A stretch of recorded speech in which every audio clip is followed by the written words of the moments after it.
His escaped convicts were never found because they never really escaped. In 1879, Sheriff Thomas Grayson didn't just enforce the law, he hunted his own prisoners for sport. Each time a convict escaped, Grayson set out on a ruthless chase. But here's the twist: the prisoners he pursued were never real. They didn't break free from his prison because they were never alive to begin with. Grayson's twisted obsession drove him to invent criminals, create escape stories, and play a deadly game. And he wasn't just hunting fugitives, he was hunting ghosts of his own making. But the deeper he went into his delusions, the more dangerous the game became. Sheriff Thomas Grayson was no ordinary lawman. In the rugged Oklahoma territory of 1879, his name was whispered with both respect and fear. Grayson didn't just run a prison, he was the very embodiment of it. His prison was an iron fortress, his prisoners were broken men, and his reputation as a ruthless enforcer of the law was well earned. But it wasn't his work keeping the peace that made him a legend. It was his twisted obsession with the hunt. In Grayson's mind, every time a prisoner broke free, it wasn't just an escape, it was an opportunity. An opportunity to prove his skill as a hunter. An opportunity to show the world that no one could outsmart Sheriff Thomas Grayson. It wasn't about catching criminals, it was about the game, the thrill of the chase. Grayson wasn't just a sheriff, he was a predator, and the prisoners were his prey. But what people didn't know, what no one dared to even question, was that this game was far darker than anyone could imagine. Grayson's mind had begun to warp, and the lines between reality and fantasy blurred with every escape. The prisoners he hunted didn't always exist in the way people thought. It wasn't just that he loved the chase, she needed it, desperately. Grayson wasn't always like this. Before the obsession took root, he had been a man of principle, an upstanding officer, proud to serve the people. His rise to power had been swift. He took over the territory's prison when the old warden died and quickly turned it into a feared institution. But as time passed, something inside him began to change. The responsibility of running the prison was no longer enough for Grayson. He had become bored, unsatisfied. He needed more control, more power, and the hunt, with all its savage excitement, filled that void. Each time a prisoner escaped, Grayson would venture into the wilderness, determined to track them down like an animal. It started small, 1 or 2 escapes a year, but over time, it became a ritual, a game, and as the number of escapees grew, so did Grayson's mania. The prisoners who escaped weren't just criminals, they were targets, his targets. And Grayson had a reputation for being unbeatable. His methods were brutal, his skills unmatched, and no one had ever outsmarted him. What most people didn't realize was that the escapees Grayson hunted were not always real. Oh, some were real. Enough. Some were hardened criminals who managed to break out of the cell blocks. But over time, the line between the real and the imagined became thinner. Grayson started inventing prisoners. He fabricated escapes, conjured up identities, and created a never-ending stream of criminals who had no more substance than the ghosts in his mind. It started with small lies. A man named Jesse Caldwell, who was supposedly imprisoned for murder, vanished during a routine transport. But there were no signs of escape, no tracks, no evidence, just an empty cell. Grayson, however, was convinced Caldwell had slipped past him, and so he set out. For days, he tracked the non-existent fugitive through the wilderness. He found no trace of Caldwell, of course, but it didn't matter. In Grayson's mind, the chase was the only thing that mattered. And so the hunt continued. But that wasn't the last time Grayson's delusions played out like this. Over the next few months, more and more prisoners seemed to escape. Names appeared on his recordsmen who had committed heinous crimes but mysteriously disappeared without a trace. And Grayson always went after them. It didn't matter that there were no signs of an escape. He couldn't stop. His obsession with the game, with the hunt, had taken root in his soul, and nothing could pull him away from it. The other lawmen, the deputies, and even the local townsfolk started to notice. They saw Grayson's obsession growing, the strange look in his eyes whenever he spoke about an escape. They saw the sheriff's ruthless pursuit of the prisoners, his single-minded focus on finding them, even when the evidence pointed to the fact that they weren't there. But no one dared speak up. Grayson was too powerful, too feared. He was the law, and to question the law was to risk everything, so they remained silent, letting the sheriff spiral further into his madness. Then came the most unsettling change of all. Grayson started making up stories. He invented prisoners who had never even been there. Men who, according to his records, were locked away for unspeakable crimes, yet there was no trace of them. Names appeared on his listmen like Richard Delaney, a thief, and Thomas Wyatt, a supposed murderer. But when the deputies went looking for these prisoners, they found nothing. No cells had been opened, no chains had been broken, No doors had been breached, yet Grayson insisted they had escaped. And so, the hunt began. The townspeople began to notice the strange behavior. Grayson spoke of these escaped prisoners as though they were real. He would describe their actions in detail, their mannerisms, their crimes, things that only a person who truly believed in their existence could know. And yet, no one could ever find them. It was as if Grayson had conjured them out of thin air. The sheriff's obsession had reached a point of no return. He was hunting shadows. Deputy Samuel Hayes, a trusted member of Grayson's team, was the first to question it. He had known Grayson for years. He had seen the sheriff's obsession with the hunt grow, but he had never imagined it would go this far. Hayes couldn't understand why Grayson was chasing after people who didn't exist. He began to look into the escaped prisoners, to investigate their backstories, to trace their movements. The more he dug, the more he realized the prisoners weren't just gone. They had never been there to begin with. At first, Hayes couldn't believe it. It was too much. How could someone as powerful as Grayson fabricate entire lives, entire histories, and get away with it? But as Hayes pieced together the fragmented records, the lies became clearer. Grayson had created these prisoners, these escapees, to feed his own delusion. It wasn't enough to catch criminals anymore. He needed to create them. He needed to hunt them. But Hayes didn't know how to confront the sheriff. No one did. Grayson was still the sheriff. He was still the law. To challenge him meant risking everything. But Hayes was trapped. His loyalty to Grayson was stretched thin, torn between duty and the horrifying truth he had uncovered. And as the sheriff set out on his latest hunt, Hayes knew that nothing would ever be the same. Grayson wasn't just hunting criminals anymore. He was hunting ghosts. But Hayes couldn't prepare himself for the horror that was about to unfold because Grayson's obsession had only just begun. In the heart of the prison, the whispers began. Convicts, once resigned to their fate, now spoke of an impossible chance in escape. They had seen the others try, some succeeding, others falling to Grayson's relentless pursuit. But this time, they felt different. This time, they believed they could outwit him. The idea of freedom, however brief, stirred something deep inside them. Desperation and hope merged into a plan that felt almost impossible, but was their only shot at life outside these iron bars.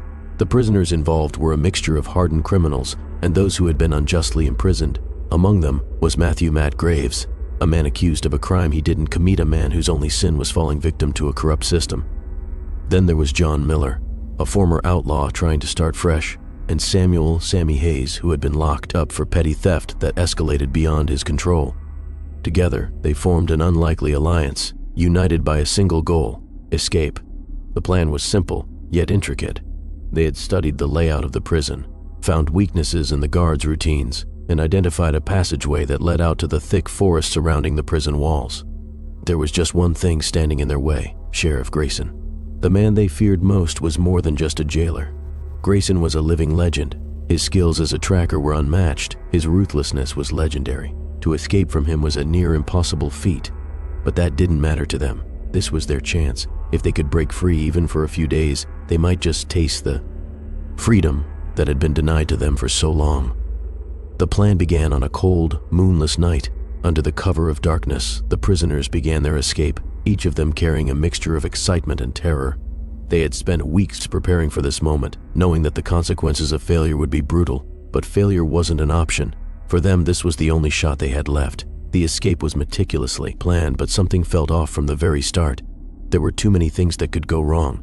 The guards had already been lax, but the prisoners knew that once the escape was discovered, Grayson would descend upon them with an intensity like no other. Grayson was known to be patient, his mind razor-sharp and focused. If anyone could hunt them down, it was him. And if anyone could turn a prison break into a game, it was Grayson. The first few hours of their escape went as planned. They crawled through the dark tunnels, the air thick with the stench of damp earth and fear. The sound of their footsteps was muffled, and for a brief moment, they allowed themselves to believe they might actually make it. As they emerged from the ground, their hearts pounded with adrenaline. They had broken free, and the vast Oklahoma wilderness stretched before them like a blank canvas, an opportunity to start over. But as the night wore on, they began to feel an unsettling unease. Grayson was nowhere to be seen, but the sense of being watched lingered in the air like a heavy. It wasn't just the fear of being caught. It was something more primal. Something was wrong. As they trekked deeper into the forest, they noticed something that made their blood run cold. There were signs, traps, markers, and clues, that suggested someone had been there before. These weren't just signs of a sheriff's pursuit, they were signs of a hunter who knew them, who anticipated their every move. Grayson had been waiting for them. They had walked right into a trap. The prisoner's escape, which had seemed so flawless just hours earlier, now seemed like a nightmare that was quickly closing in around them. They tried to keep moving, pushing forward, but the deeper they ventured into the woods, the more the feeling of dread grew. Grayson wasn't far behind. He'd been tracking them from the moment they broke free, waiting for them to make a mistake, and they had made the worst mistake of all. They had underestimated his obsession. As they made their way through the dense forest, they saw something that stopped them dead in their tracks. A body. A man dressed in the same ragged clothes as the ones who had escaped lay lifeless on the ground. His throat had been slit, his body mangled in a way that only someone who reveled in death could have done. The prisoners froze, staring at the corpse in horror. They hadn't made it far. They hadn't even made it out of the woods. The realization hit them like a slap across the face. Grayson wasn't just hunting them. He was playing a game. A game where they were nothing more than pawns, and they were losing. The panic began to set in. Their escape wasn't a victory. It was a death sentence. Grayson had set this up from the start. The guards, the routine, the supposed escapee was all part of a twisted game he had crafted. The prisoners weren't running from a man trying to uphold the law. They were running from a predator who saw them as nothing more than prey. The chase had begun, and it wasn't just about running. It was about survival. And survival meant outsmarting a man who had no intention of being outsmarted. But what they didn't know was that Grayson wasn't done. Not by a long shot. The real horror of their situation was just beginning. The sheriff's game wasn't just about tracking fugitives, it was about control, and he was willing to do anything to maintain it. As the prisoners ventured deeper into the forest, they knew they couldn't outrun Grayson. Not now, not ever. They had made a terrible mistake by thinking they were the ones in control. Grayson had already planned their every move, and the only thing he was hunting wasn't just their freedom, it was their very souls. And as the night pressed on, with no sign of Grayson, the prisoners realized one terrifying truth: they hadn't escaped. They had simply entered a nightmare of Grayson's making. But this was just the beginning of their nightmare. Grayson was waiting, and nothing they did could stop him from coming for them. The night seemed to stretch on forever as the prisoners pushed through the dense Oklahoma wilderness. The air was thick with fear, every snapping twig underfoot like a loud drumbeat in the silence. Their hearts pounded, each one consumed by the same terrifying thought: Grayson was out there, somewhere, watching, waiting. At first, the escape had felt like a victory. For a brief moment, they allowed themselves to believe that they might actually make it. They had broken free from Grayson's prison, the walls, the guards, the ever-watchful eyes. The wilderness was supposed to be their sanctuary, a place where they could vanish into the unknown. But now, it felt like a trap, a wild game, one they didn't choose to play but were forced into. Matt Graves, the man wrongly imprisoned for a crime he didn't commit, was the first to voice what they all feared: were being hunted. His voice was low, a whisper barely audible against the rustling of the trees. He could feel it in his bones, the gnawing sense that they weren't just running from the law, but from something far darker. He had heard the stories about Sheriff Grayson. He knew that the man wasn't just a sheriff. Grayson was a predator, and now they were the prey. John Miller, the seasoned outlaw who had been running from the law for years, tried to calm the group. "We've still got time," he said, his voice steady despite the panic in his eyes. "Grayson may be good, but he can't track us in this forest forever." But even as the words left his mouth, he knew they were hollow. They were running on borrowed time. They were running straight into a storm they could not run. The further they pushed into the forest, the more the feeling of being watched intensified. The branches above seemed to groan under some unseen weight, and the shadows in the corners of their eyes seemed to flicker and shift. It wasn't the forest playing tricks on them. It was Grayson. He was always there, lurking just out of sight. The first sign that Grayson was already on their trail came when they stumbled upon a dead deer, its body stretched unnaturally in a clearing. The neck had been broken, twisted at an impossible angle. The blood around it was still fresh, but there was no sign of the predator that had killed it. The animals in the forest had learned to avoid the sheriff's presence long ago.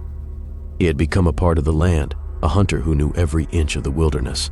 And now, the prisoners were the hunted. "Keep moving," Miller urged, but his words lacked their usual confidence. Even he could feel the air growing thick with dread. They pressed on, moving through the underbrush, their breath ragged as the night pressed on.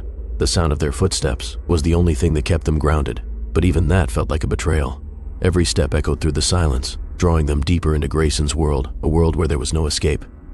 Then came the first true test of Grayson's genius as a hunter. Matt, Sammy, and Miller had made it to a riverbank. Its waters fast and cold, cutting through the landscape like a wound. For a moment, they considered the possibility of crossing it, but the river was too wide, the current too strong. The last thing they needed was to be swept away in the dark. But as they debated their next move, a faint sound reached their ears, a distant echo, followed by a strange, haunting whistle. Grayson. It was a sound they'd heard before, but this time, it wasn't the familiar whistle of a man calling his dogs. It was the whistle of a hunter tracking his prey, precise, calculated, and cold. The sound cut through the air like a knife. It wasn't just a signal, it was a warning. Grayson knew exactly where they were. He had been tracking them since they'd crossed the first line of trees. The prisoners froze. The terror was palpable. Matt's hand went to his chest, feeling the rapid thud of his heartbeat as though it was a drum signaling their doom. They had been running 4 hours, but it hadn't been enough. Grayson had already found them. They hadn't escaped at all. They had walked straight into the sheriff's world, and he was about to claim his prize. "Run!" Miller shouted, his voice now fully tinged with fear. "It's too late. We have to move now." But before they could react, the first shot rang out a crack in the stillness that sent them scattering like prey. The bullet tore through the air, narrowly missing Sammy, who stumbled backward, his face as pale as death. Grayson wasn't just tracking them, he was hunting them. And with every shot, the stakes grew higher. The forest was no longer a sanctuary, it was a trap. The prisoners ran with all their might, but the forest had begun to close in around them. It was as if the trees themselves were leaning in, their branches clawing at their skin, the underbrush swallowing their feet. Grayson's presence was suffocating, a dark cloud over their every movement. He was closing in, his steps silent, his eyes piercing the dark. There was no way out. There was nowhere to hide. "Keep going," Miller shouted again, but the terror in his voice betrayed him. He knew they couldn't outrun Grayson for much longer. The sheriff wasn't just a man. He was a force of nature, a presence that could never be escaped. And then, in the blink of an eye, it happened. One of the prisoners, Sammy, the youngest of the group, stumbled. His foot caught on a root, and before anyone could react, he was on the ground, struggling to rise. That was when Grayson's voice cut through the chaos. "I've got him," Grayson said, his voice eerily calm, as if he were merely commenting on the weather. It wasn't a promise, it was a fact. Grayson had them. One by one they were falling. In that moment it became clear, Grayson wasn't just chasing them. He was playing a game, his rules, his hunting ground, and they were simply pawns on the board. But the worst part wasn't that they were being hunted. The worst part was that Grayson didn't need to catch them. He didn't need to kill them. He was already winning. But Grayson wasn't done yet. The true horror was still to come, and the prisoners hadn't even begun to realize the extent of their nightmare. The night felt heavier with every step the prisoners took, each footfall echoing through the forest, amplifying the terror that gripped them. They were no longer just running, they were being hunted. And the forest, once their possible salvation, now seemed to close in around them like a predator's jaws. The escape, which had seemed so certain, now felt like a distant memory. Their hope was fading with each passing minute.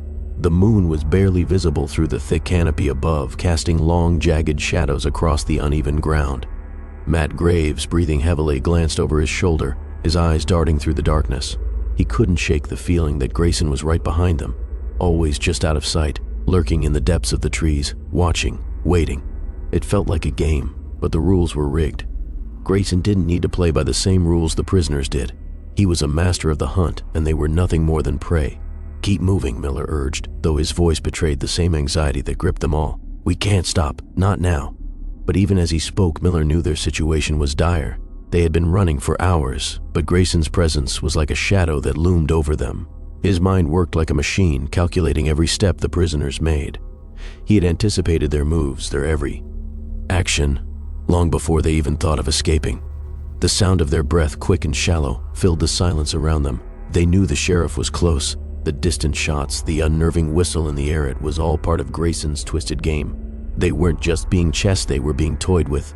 Grayson wasn't trying to kill them, not yet. He was enjoying the chase. They were nothing but pawns in his sick, perverse amusement. As they pushed forward, Sammy stumbled again, His legs were giving out from the fatigue, and he was lagging behind. I can't keep going," he gasped, his voice hoarse. Matt turned around, concern flashing in his eyes, but he knew they couldn't afford to stop. They couldn't afford to look back. If Grayson caught one of them, they all might as well be dead. But that's when it happened, the first sign that something was wrong. They had been following the same path for what felt like hours, and yet they found themselves at a fork in the trail, a place they didn't recognize.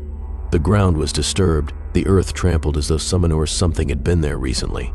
But it wasn't just the trail that caught their attention. It was the eerie feeling in the air, the sense that they weren't alone, not just because Grayson was out there, but because someone had been watching them for longer than they realized. "I don't remember this," Sammy muttered, his voice tinged with fear. "Where the hell are we?" Graves stepped forward, his gaze fixed on the marks in the dirt. He knelt, brushing his fingers over the disturbed soil. These are recent," he said, his voice grim. "Someone's been following us.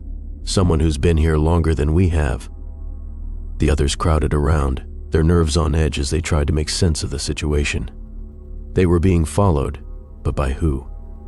Grayson had made it clear he was playing his game with them, but this felt different. The tracks in the dirt were fresh, unmistakable signs that someone or something had been tracking them for a while. Suddenly, there was a rustle behind them, a sharp snap of a twig. The sound was barely audible, but it was enough to freeze them all in place. Every muscle in their bodies tensed as they turned toward the noise. For a moment, everything was still. Then they saw him. A figure stood at the edge of the clearing, hidden in the shadows. His form was cloaked in darkness, but the silhouette was unmistakable. It was a man standing just outside the flickering light of their campfire, watching them with cold, calculating eyes. Graves' heart skipped a beat. "Who are you?" he called out, his voice low but full of authority. He didn't know who the man was, but one thing was clear: he wasn't alone. Someone else was part of this hunt. The man didn't respond. He simply stepped forward, his movements eerily deliberate. And then, in the dim light, they saw it, the unmistakable glint of a rifle. The man was armed. "Get back!" Graves shouted, raising his hands in defense. "What do you want?" The man paused, the barrel of the rifle shifting toward them. "I've been watching you," the man said, his voice rough, gravelly. "You're not the only ones running from him." The prisoners exchanged confused glances. Running from him. Was this man talking about Grayson? How could he have known? "What do you mean?" Miller demanded, his voice trembling with a mix of fear and disbelief. "Who are you?" The man didn't answer. Instead, he lowered the rifle slightly and took a step back. "He'll find you soon enough," he said cryptically. "But when he does, it won't be you he's after. It'll be everyone you've ever known." With that, the man turned and disappeared into the forest, leaving the prisoners in stunned silence. What the hell just happened? Sammy breathed, his eyes wide in disbelief. "Who was that?" Graves shook his head, still trying to process the encounter. He didn't have the answers, but one thing was clear: Grayson wasn't the only danger they had to worry about. Someone else had been tracking them. Someone who knew exactly what Grayson was capable of, and that was terrifying. But as they stood there, still reeling from the stranger's words, another realization hit them, one far worse than the man's cryptic warning. The tracks they had found earlier weren't just a random occurrence. They were a sign. Grayson had known where they were the entire time. He had let them find those marks on purpose. It wasn't just a hunt. It was a game, and the rules were rigged in his favor. Graves' heart sank as the pieces began to fall into place. The prisoners weren't just escaping a sheriff. They were running from a man who had been orchestrating every move they made from the very beginning. As the night grew darker, the shadows grew longer. They were no longer running for freedom.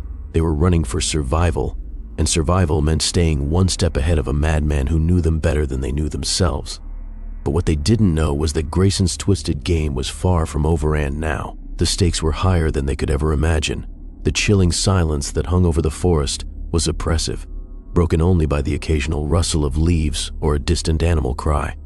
Grayson had already shown them that no escape was possible, not because of the terrain or the lawmen, but because he was a predator who never lost. The encounter with the mysterious man still haunted the prisoners' minds, but the truth they'd uncovered only a moment before hit them harder. Grayson wasn't just hunting them. The prisoners they had thought were real, those who had escaped before, had never been real at all.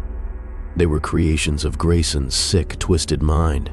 Matt Graves couldn't stop thinking about the man's words, "You're not the only ones running from him."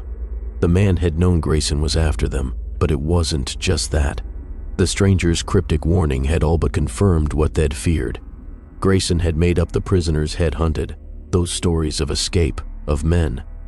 Running through the woods and being chased down by Grayson, none of it was true. Grayson's mind had started unraveling long before they had even crossed the first boundary of the prison walls.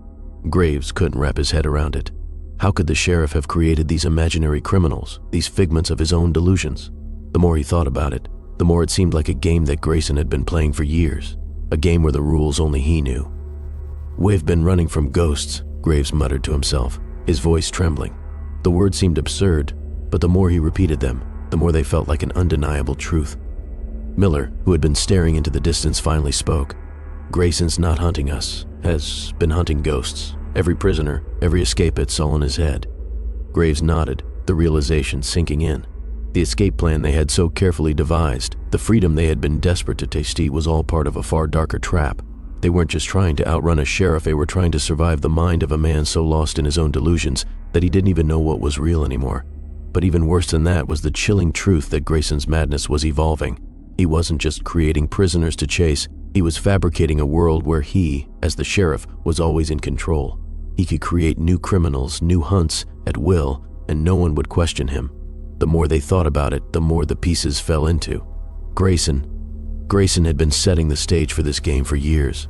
The first escapees had been real enough prisoners who had tried to break free. But once Grayson had tasted the thrill of the chase, once he had felt the rush of power in tracking down those who dared to flee, the real game had begun. He didn't want prisoners to escape anymore. He wanted them to vanish, to become something he could hunt. If they didn't run fast enough, they were erased, replaced with new names, new faces, and new stories. The worst part of it all was the realization that they were now part of that same twisted game. They had been marked as prisoners for Grayson's latest hunt, even though none of them had been involved in his fabricated world. As they stumbled through the woods, an overwhelming feeling of despair settled over them. They were being hunted, not by men, but by a mind so warped that it had begun to fabricate reality itself, and they were caught in it, like animals trapped in a snare of lies. They had no choice but to keep moving. They had no idea how far Grayson was behind them, or how long it would take for him to catch up, but they couldn't stop. Every minute they spent in this forest felt like an eternity. It wasn't just the threat of Grayson that terrified them now. It was the idea that they might never escape this game, because in Grayson's mind, they had never truly escaped at all. Hours passed, and the prisoners were forced to abandon their initial plans. The woods weren't just their cover, they had become a maze, a labyrinth designed by Grayson himself. And no matter where they went, they always seemed to find themselves back at the same place, facing the same looming threat. But the real horror was that they couldn't outrun their own fear anymore. The forest was alive with it. They could almost hear Grayson's footsteps behind them, but every time they turned, there was nothing, no pursuit, no tracker, just the hollow emptiness of the woods that seemed to be closing in. Graves felt his legs growing weak, the exhaustion pulling at his every step. "We need to find shelter," he said, his voice hoarse. "We can't keep going like this." But before they could stop, a rustle came from the darkness ahead, a sound so unnatural that it froze them all in place. And then, a voice. "You think you can hide from me?" It was Grayson's voice, low, cold, and filled with malice. Graves turned quickly, his heart pounding in his chest. "As close," he hissed. The prisoners scattered into the trees, each of them taking a different path. The hunt had begun again. This time, it was different. Grayson wasn't just hunting fugitives. He was hunting ghostsmen who had never really escaped in the first place, men who had never existed in his world. Grayson's game was far from over, and they were nothing but pieces on a board. Graves could feel his legs giving out under him, but he pushed forward, knowing that no matter how fast he ran, Grayson was always one step behind. He could feel it, the weight of the hunt, the heavy pressure of a mind that had turned into a machine designed to track, to chase, to destroy. They were already dead in Grayson's mind, and no matter where they went, there was no escape. But as the hunt continued, Graves realized something else, something far more disturbing. Grayson's mind had become so twisted that even his own prisoners, his own creations, had become part of his game. They weren't just being hunted. They were part of a system that Grayson could control, manipulate, and destroy at will. They were prisoners in a world that didn't exist, and that world, no matter how far they ran, would never let them go. But this was just the beginning. Grayson's game had only just started, and there was far more at stake than just survival. The hours dragged on, but the night felt eternal. Every step the prisoners took seemed to draw them deeper into Grayson's mind, his world of delusions, his twisted game. They had tried to outrun him, but no matter how far they ran, it felt as if the forest itself had become part of Grayson's trap. They were still prisoners, even in the wilderness, still part of his game, his reality. Graves could barely breathe. The physical exhaustion from running through the dark, unrelenting forest was starting to wear on him. His legs felt like lead, and every breath felt like it was being drawn through a pinhole. Yet there was something else, something more terrifying than the chase, a creeping sense of futility. No matter how hard they tried to break free, it seemed as if they were walking right back into Grayson's grasp.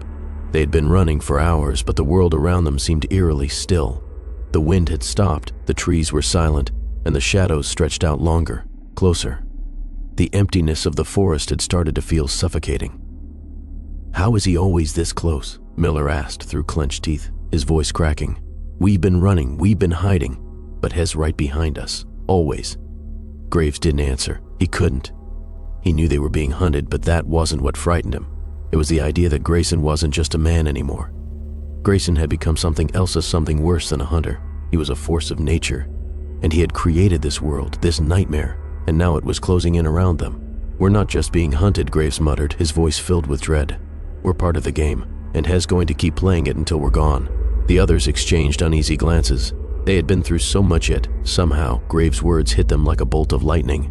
The full weight of their situation slammed into them all at once.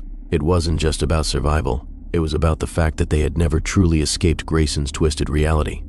They were still part of it, even now. Grayson wasn't just chasing them anymore. He was feeding off of their fear, their desperation. And the worst part? They couldn't escape it. They could escape him. He had made sure of it. "Look," Sammy whispered, his voice trembling. "There's something ahead." His eyes, wide with terror, locked onto a flickering light in the distance. At first, they thought it was just another trap, another part of Grayson's sick game. But as they drew closer, the light grew brighter, revealing a strange sight, a campfire. Someone had been here. Someone else was in the forest. But who and why? Graves felt the hair on the back of his neck stand up. He could feel the terror creeping in again. The stranger they had encountered earlier, could it be him? Or was it Grayson setting another trap? They approached cautiously, each step measured, the tension thick enough to choke them. The fire crackled softly, casting an eerie glow on the surroundings. It was almost as if it was waiting for them. The figure sitting by the fire didn't move. He was hunched over, his face hidden in shadow, the flickering light casting strange patterns over his features. Graves was the first to speak. "Who are you?"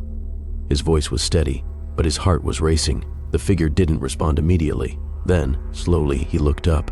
It was the same man who had warned them earlier, the one who had disappeared into the forest. "You," Graves said, his voice low with recognition. "You were following us." The man didn't speak at first. He just stared at them, his eyes cold and unblinking. Then, with a slight chuckle, he finally spoke. "You really don't get it, do you? You're not running from Grayson anymore. The prisoners froze." "What do you mean?" Miller asked, his voice shaking with a mix of confusion and fear. The man leaned forward, the firelight revealing his gaunt face. "You think you're running from him. You think you're just some random prisoners in a game he set up. But you're wrong. You're part of something much bigger, something far darker." "What are you talking about?" Graves demanded, his patience wearing thin. "We're just trying to survive. We don't care about your cryptic words, just tell us how to get away from him." The man stood, his movements slow and deliberate. "Grayson isn't the one you need to worry about. Hes just a piece of the puzzle. You've been running from ghosts, running from a story that's already been written." Graves' mind raced. This man was clearly delusional. Had the pressure of the hunt finally broken him too? But as he looked at the man's eyes, something shifted. There was a cold, calculating intensity behind Themen's understanding of the nightmare they were all trapped in. "You're not real," Graves muttered, his voice barely audible. "This is all part of his delusion. You're just another ghost has created." The man smiled, a twisted grin that sent a chill down Graves' spine. "No," he said quietly, "you're the ghost." The words hit them like a punch to the gut. "What?" Sammy whispered, too afraid to speak louder. "You've been running for a long time, haven't you?" The man continued. "Grayson created you too, just like the others. You're part of his game. You're not real." Graves stumbled back, his world collapsing around him. No, that can't be true. But the man's words rang in his mind like an echo that wouldn't stop. "You were never real. You were always a part of Grayson's twisted mind. It has been hunting you from the moment you set foot in his world. A sickening realization hit Graves all at once. The escape wasn't real. The prisoners weren't real. None of it was real. They had never escaped from Grayson's prison. They were nothing more than pawns in a game they couldn't escape. Before Graves could process the revelation, a shot rang out from the distance, an unmistakable sound. Grayson had found them. Again. The man's face twisted into a grin, but it wasn't one of triumph. It was one of understanding. "I told you," he said quietly, stepping back into the shadows. "You were never supposed to escape." But the game wasn't over. Not by a long shot. And the truth about their existence was only the beginning of a nightmare that would haunt them forever. Graves stood frozen in the night, the revelation crashing over him like a tidal wave. "We were never real." The words echoed in his mind, reverberating through the very fabric of his existence. His pulse thudded in his ears, louder than the night itself. The idea, the impossible notion that they were nothing more than figments of Grayson's twisted imagination, gnawed at him like a parasite. The man, the one who had appeared out of nowhere to explain their fate, was gone and vanished into the shadows, leaving only those chilling words behind. They hadn't been running from Grayson's law enforcement. They had been running from a world that didn't even know they existed. Sammy's voice cut through the silence. What did he mean? How can we not be real? His words were shaky, filled with confusion and fear. Graves looked at him, trying to make sense of it, but the truth was like a knot in his gut, impossible to untangle. Every moment, every breath, every step they had taken felt like it had been written for them.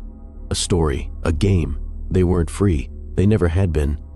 "We need to keep moving," Miller muttered, his face pale, eyes wide with the same fear that gripped Graves.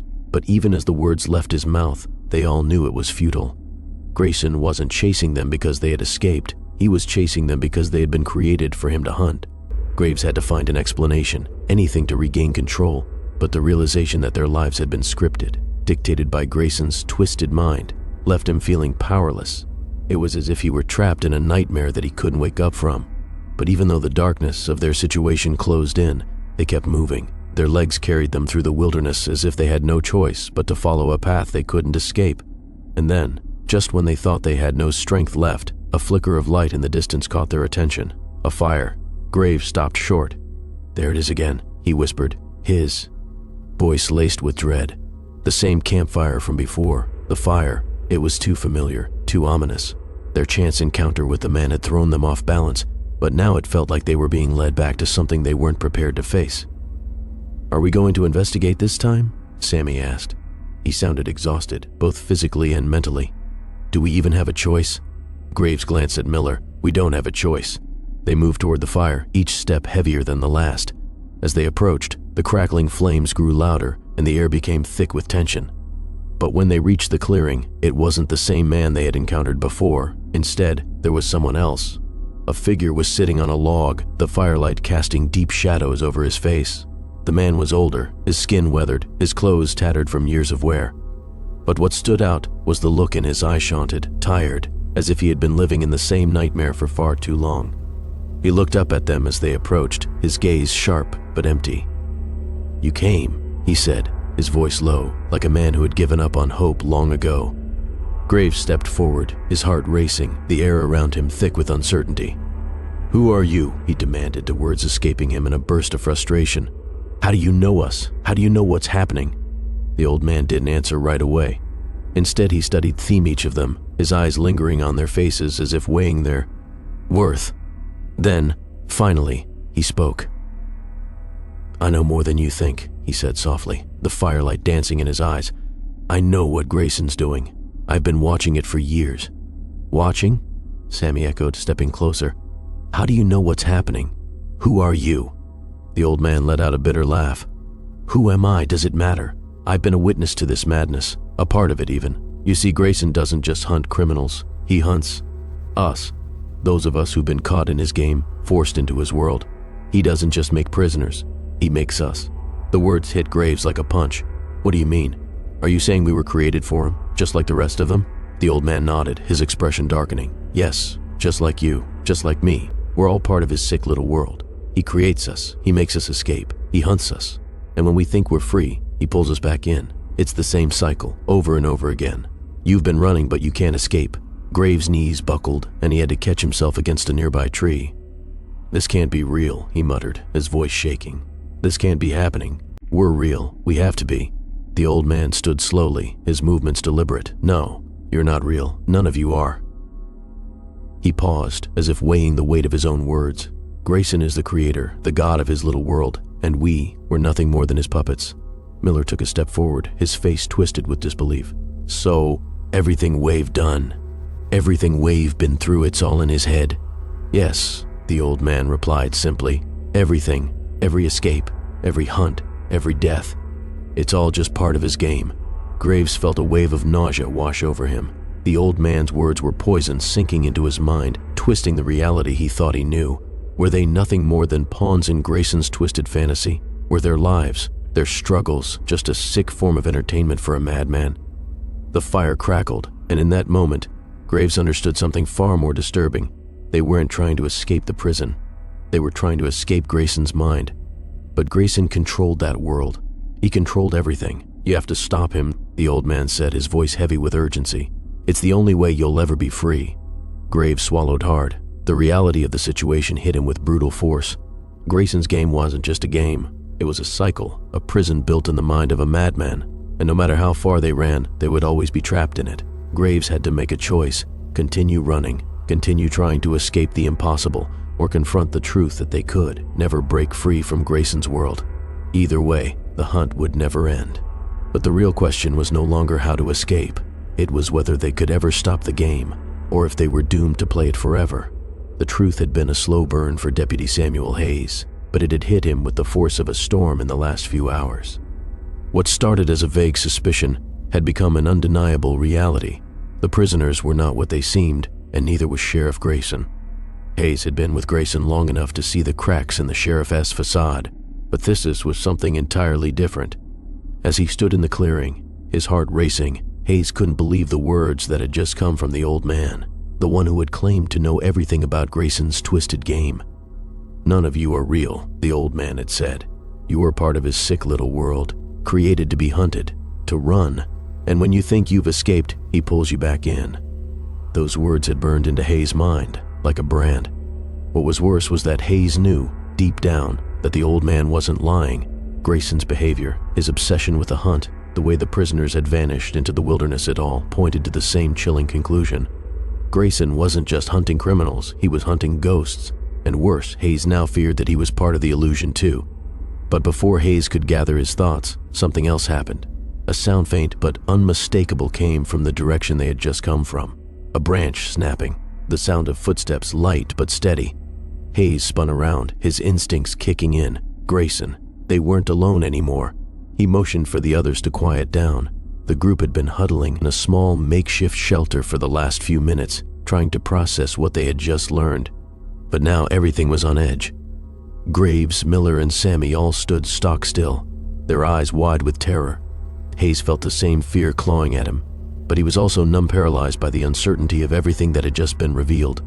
The footsteps grew louder, closer. "I knew it," Hayes muttered to himself, barely audible. "I've been following a ghost, just like the rest of you."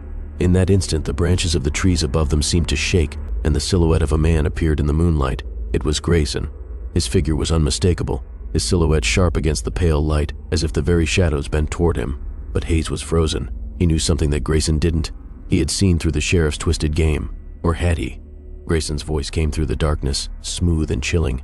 "What are you all doing here?"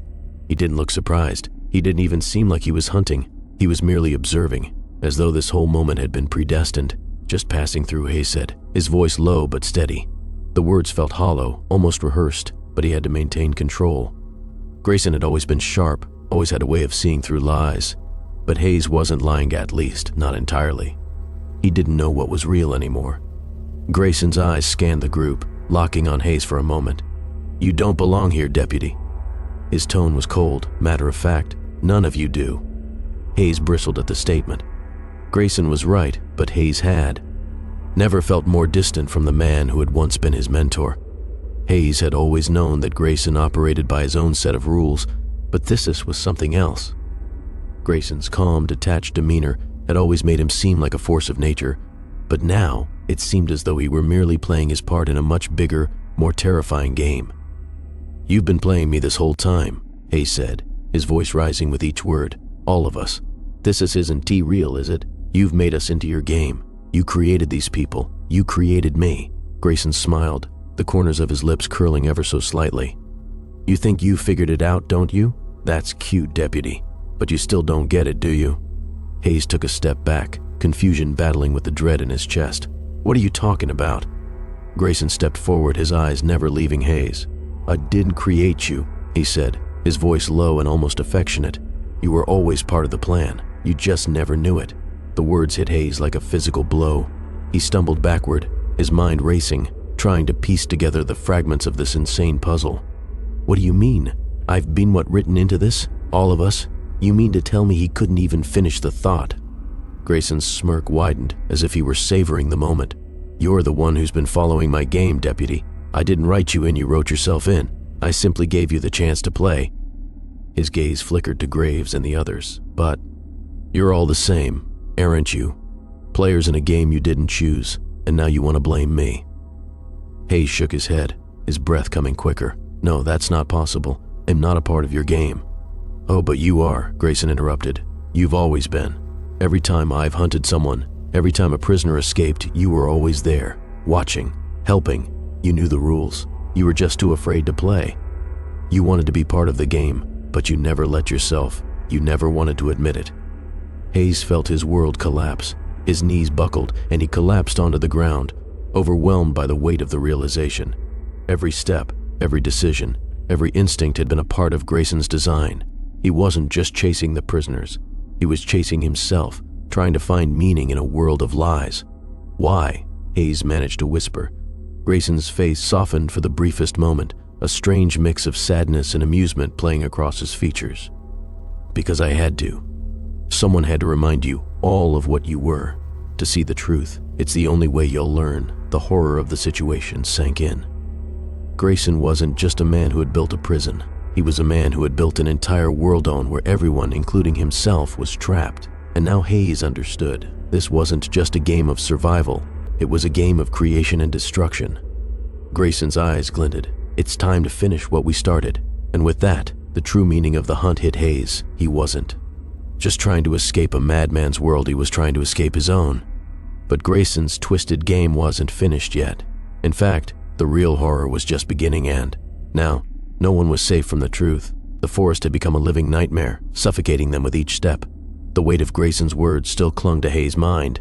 "You were all part of the game." Those words clawed at him like a festering wound. No matter how far they ran, they couldn't escape. Grayson had always anticipated their moves. He had known everything before they even thought of it. The worst part? Grayson had been right all along. Graves, who had held the group together through the worst of it, was now unraveling. "We can't keep running," he muttered, his voice hoarse. "We're trapped. There's nowhere to go." But Sammy, his voice trembling with both fear and resolve, spoke up. "Then we fight." Graves looked at him, the weight of the truth settling in.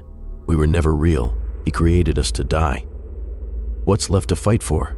Miller's words cut through the tension. "But we're still here. If we're not real, then why are we still alive? Why are we still fighting?"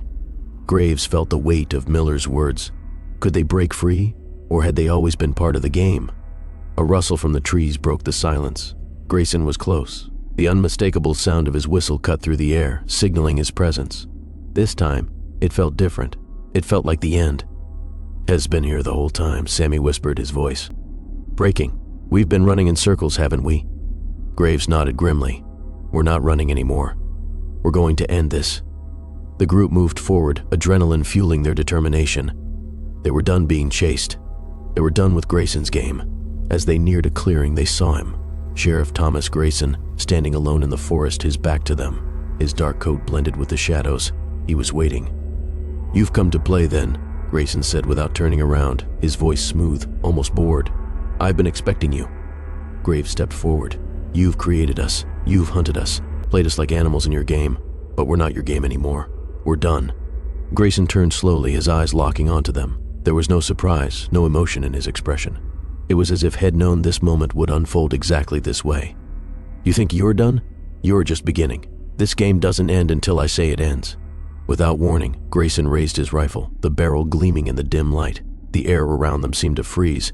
But then, a gunshot rang out louder, clearer, A new figure emerged from the shadows, rifle raised. Graves' heart skipped a beat. It was the old man, the one who had been watching them all along. Grayson's eyes narrowed. "You!" The old man stepped forward, rifle aimed squarely at Grayson. "It's over, Grayson. The game ends now." For the first time, uncertainty flickered in Grayson's eyes. "None of you were ever supposed to get this far," he growled, his voice dark and dangerous. The old man didn't flinch. "No, Grayson, you're the one who will pay." The crack of a rifle shot echoed through the trees, drowning out Grayson's voice. Grayson staggered back, then collapsed, his body hitting the ground with a finality that sent a shiver through the prisoners. They stood in stunned silence. Grayson's man who had created this nightmare was finally gone, but the relief was short-lived. Something was still off. They had won, but the question lingered. Had they truly escaped Grayson's world, or was this just another twist in the game? As the echoes of the shot faded, Graves looked at the others, and for the first time, he allowed himself to believe in the possibility of freedom. But even in Grayson's death, the truth loomed large. His world would never let them go, and the game was far from over. The silence that followed Grayson's fall was deafening. The forest around them stood still, as if holding its breath. Graves, Sammy, and Miller stood frozen, staring at the lifeless body of the man who had orchestrated their nightmare. The air felt thick with disbelief.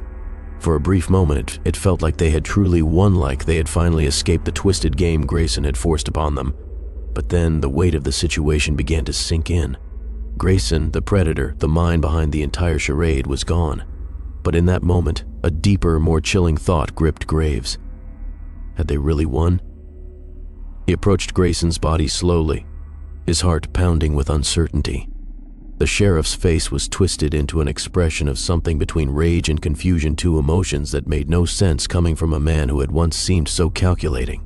"Is it over?" Sammy asked, his voice barely above a whisper. He was the first to speak, but his question hung in the air like a ghost, an unanswered plea for a truth they all desperately needed. Graves paused, staring down at Grayson's body. I don't know if this is even real," he muttered, his voice filled with disbelief. The old man, the one who had been watching them, guiding them, stepped forward. His presence was unsettling, and even in Grayson's death, the air seemed to crackle with tension. He had been the one to end the hunt, but Graves couldn't shake the feeling that something else was waiting to be revealed. "You did it," the old man said. His voice was steady, but there was an unmistakable sadness in his tone. "But it's not over." Graves turned to him sharply. "What do you mean it's not over? We've defeated him. He's dead." The old man shook his head slowly. "You don't understand. Grayson wasn't the one controlling the game. He was just the enforcer, the creator of this world, the one who made all of you, the one who made this entire game. Was never just him." Hayes' stomach turned. "What are you talking about? You said Grayson was the one behind everything." The old man looked into Graves' eyes, his gaze piercing and full of something akin to pity. "He wasn't. Grayson is just a part of the bigger picture. A puppet, controlled by something far more powerful, something you didn't even realize." Graves felt his chest tighten. "What are you saying?" He knew he didn't want to hear the answer, but he couldn't stop himself. Grayson was never really in charge. He created you to play the game, yes. He hunted you because he was told to. Grayson was driven by something he couldn't control. And you're not the first. You're not the last. Graves recoiled. "No, you're wrong. We've been trapped in his mind, in his world. It's over now." The old man stepped forward, his voice lowering. "You don't get it. Grayson wasn't just a sheriff. He was a player too. A player in a game that's far older than you could ever imagine. And now, you've taken his place." Graves' heart dropped as the old man's words sank in. "You were telling me that Grayson wasn't the creator? He was just another pawn?" The old man nodded gravely. Grayson was part of a system that has existed for much longer than he even realized. A system built on control, on manipulation. You've always been part of it, and now you've been chosen. Hayes took a step back, his hands trembling. Chosen? Chosen for what? The old man's eyes darkened. To continue the game. Grayson might be dead, but the game continues, and now it's your turn to play. Graves felt his world collapse around him. What do you mean? You are saying we're part of a game, that we've been part of this sick game all along, and now we're supposed to… What? Play it forever?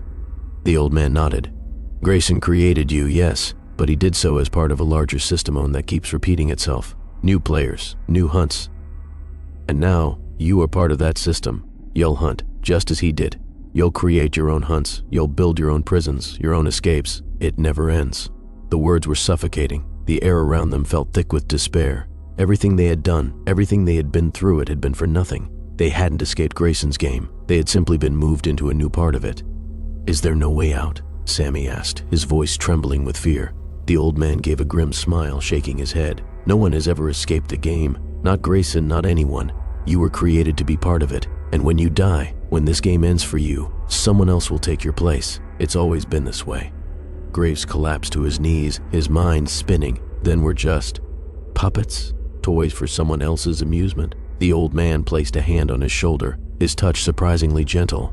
"Yes, but it doesn't have to be this way. You have power now too. You can make your own choices. The game doesn't have to be the same. It can change."